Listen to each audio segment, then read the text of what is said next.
अपनी क्षमता पहचाने। एक राजा बहुत दिनों बाद अपने बगीचे में सैर करने गया, पर वहां पहुंच उसने देखा कि सारे पेड़ पौधे मुरझाए हुए हैं।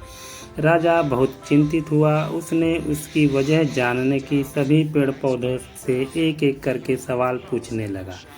ओक वृक्ष ने कहा, वह मर रहा है क्योंकि वह देवदार जितना लंबा नहीं है।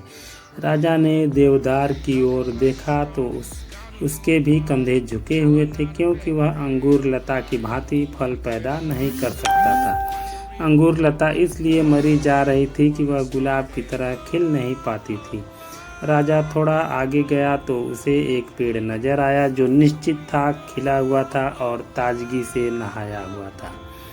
राजा ने उससे पूछा, बड़ी अजीब बात है, मैं पूरे बाग में घूम चुका, लेकिन एक से बढ़कर एक ताकतवर और बड़े पेड़ दुखी हुई बैठे हैं, लेकिन तुम इतने प्रसन्न नजर आ रहे हो, ऐसा कैसे संभव है?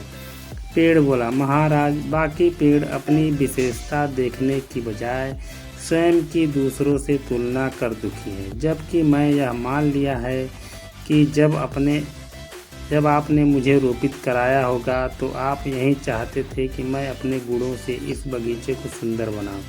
यदि आप इस स्थान पर ओक, अंगूर या गुलाब चाहते तो उन्हें लगवाते।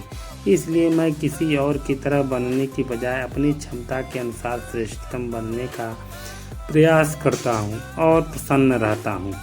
इस छोटी सी कहानी में बहुत बड़ा संदेश छिपा है। हम अक्सर दूसरों से अपनी तुलना कर स्वयं को कम आंकने की गलती कर बैठते हैं।